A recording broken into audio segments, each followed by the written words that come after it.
All right. Yeah. So, my opponent's main claim was that abstinence-only education is ineffective, and she supported this claim with three secondary claims. One, abstinence only fails to prevent teen pregnancy. Two, preaching abstinence has not been shown to deter sexual activity within teenagers. And three, that there are better teaching methods than abstinence only. So I'm here today to dismiss this claim that abstinence only is ineffective. For the first two claims, I have actually found counterclaims that prove that there have been cases where abstinence-only education has been effective. And for her third claim, where she says that there are better teaching methods, I'm going to be challenging her evidence with evidence that I have found myself for my claim. So, for her first claim that abstinence only fails to prevent teen pregnancy, in her clarification, she describes what abstinence-only education is, and she actually seems to contradict her own argument. She actually seems to almost defend abstinence-only education by saying that abstinence-only education teaches students that abstinence is the only way to avoid sexually transmitted diseases and unplanned pregnancies, which, in fact, that is true. That is the only way to prevent STDs and unplanned pregnancies, because contraception can fail. So in that respect, she's contradicting herself. She seems to be defending her abstinence only. As well, she also claims that abstinence only teaches sex education through a moral compass, saying that it's against social standards to have children out of wedlock, that you have to be married first. And actually, I have a study that I'll be using statistics from a second claim. In the study, though, it actually said that there was an abstinence program that led to less kids having sex. However, it didn't have a morality component to it. And I'll get to the stats like I said in my second claim. To go along with this, to go against your claim that abstinence only fails to prevent pregnancy, according to Slate.com, they had a magazine article online. It says that teen pregnancy has been down by 40% since 1990. And recent drops were present across the country, not just in states which had comprehensive sex education, but as well as only states that only had abstinence-only education, such as Texas. And this is a study done by the Guttmacher Institute. So going to her second claim, which is that abstinence only does not deter sexual activity. Well, I found a study that actually shows that it has. So a counterclaim shows that abstinence only has shown to deter sexual activity. Now, NPR reported a study that was done by the University of Pennsylvania, and it found that abstinence training was effective in getting 67% of kids to delay having sex over a 2-year period, and that's compared to 48% of students that were only given a basic sexual education information with contraceptives, condoms, birth control, etc.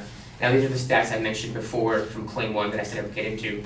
Now, again, this was over a 2-year period, and it was a study done with about 660 teenagers.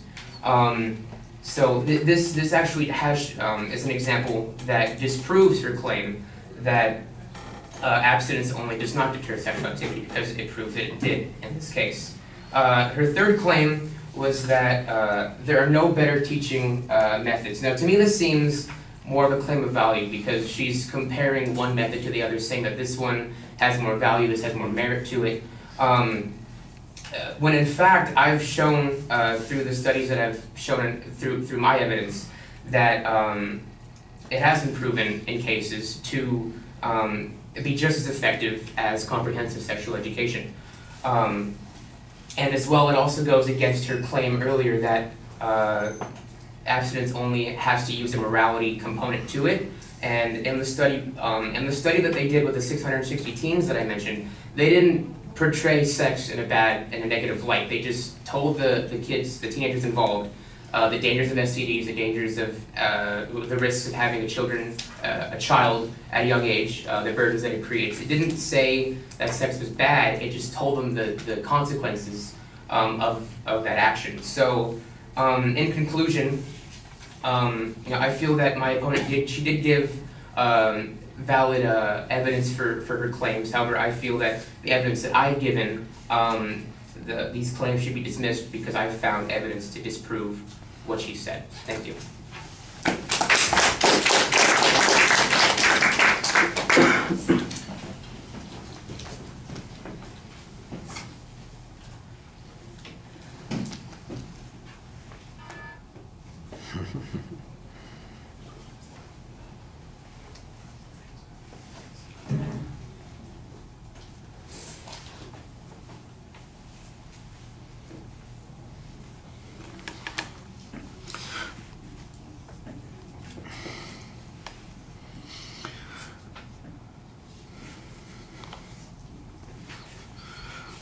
All right, there's a clear statement of what the advocate's claims are, and then you kind of preview with two general arguments that you're going to be making. I'm not sure that that's quite as necessary. I think if you just make those arguments on the individual points, you'll be okay.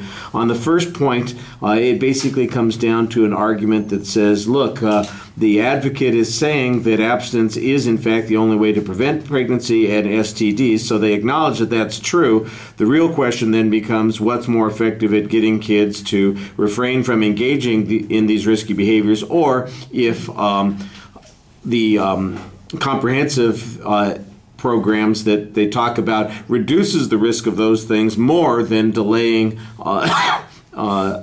sex. And I think that's the comparison that needs to be made. I thought that you had a good study that you showed us the information on. The citation of the information that says teen pregnancy is down since 1990. I thought that was pretty good, considering that that includes all states, those who have abstinence only and those who have comprehensive education. So state-by-state comparison doesn't seem to suggest that one is clearly better than the other, which means that they are probably working effectively. Both of them are. And I thought that the statistic that you had on the second point, the University of Pennsylvania study, for instance, advances that point pretty well, and I think that that was placed in the right spot there for that argument. I do think that you need to have a consideration of the advocate's evidence a little bit more thoroughly, because you basically, you don't say anything about the advocate's evidence except that, well, I've got counter evidence on these particular points. Now, if we had a further discussion, there might be some answer that the advocate had on these points. There might be some way of diminishing or dismissing your argument, and then all you have is that argument, and you don't have any backup on challenging their evidence. I think that that puts you in a slight disadvantage, so it might be more effective to add some argument there as well.